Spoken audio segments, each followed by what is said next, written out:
so you can see where the layers are. You'll also need a hairbrush,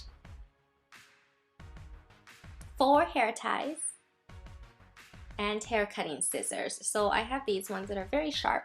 And if you want, you can also get some thinning scissors that look like this. They basically have teeth on one end and a sharp blade on the other. And I'll link all these things in the video description below. Before you start cutting, you want to gather your hair into a high ponytail and tie it at the top of your head.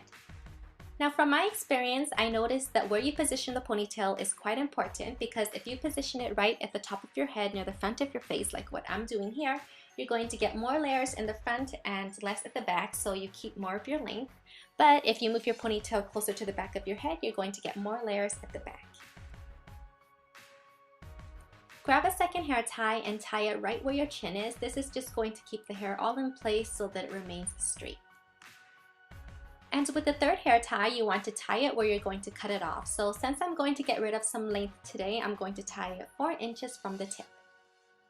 You want to save an extra inch for the feathering part. So if you want to get rid of 5 inches of hair, tie your hair at 4 inches like what I'm doing here. Next, grab a pair of scissors and just cut the ponytail off. As you can see, all the split ends are basically gone at this point since I got rid of them. And now you just have a blunt cut. Next, remove the hair tie and divide your hair into 3 equal sections. Depending on how thick your hair is, you might need to divide it into 4 sections because we're basically going to work with one section at a time. After you divide your ponytail, tie each of them separately so that they don't get mixed up. In the following step, you want to soften the bluntness of each section by point cutting. To do this, all you have to do is use your fingers as a guide and slide them horizontally down your hair, then cut into the ends of your hair using the points of the scissors. And so what this will do is it will soften the bluntness and it will also create an even trim.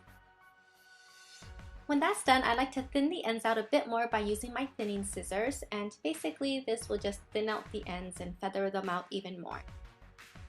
Move on to the next section of hair and repeat. So point cut and then thin out the ends. Now if you don't have those thinning scissors, no worries, you can just use the point cutting technique.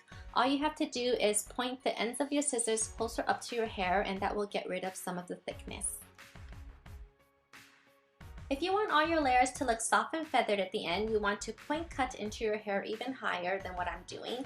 And I did this last time. If you look at my before picture, the ends were very feathered and it was drying out a bit. So this time I'm just going to point cut it a bit so that it looks thicker and fuller.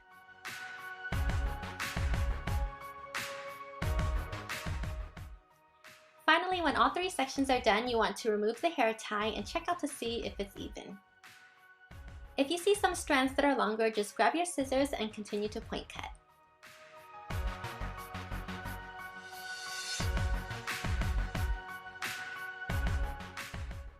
If you can recall, the initial cut was really blunt, now it's much softer and even. Now I'm going to show you how far I usually cut my hair. So if you still want long hair, just cut it right in the middle of your sternum. But if you want medium length hair, just cut it right below your clavicle, which is about right over here. I think this method of cutting hair is pretty foolproof, so if you want to, just experiment by cutting your hair a bit more. You can always release it to see if it's long or short, and then you can always tie it up again. And now the moment you've all been waiting for, to see if I actually messed up or not. So this is what my hair looks like after I let it down. And one of the reasons why I like this method is that you end up with even layers at the front of your face. So if you can see here, all my layers are even.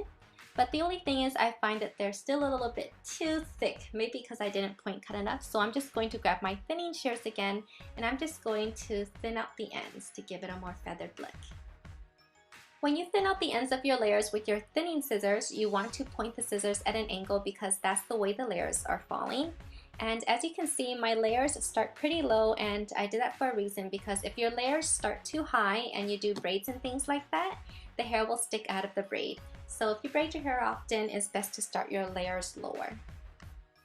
And yes, I'm aware that I need to tone my hair and touch up my roots, but I'm preggo right now, so I don't want to smell the chemicals.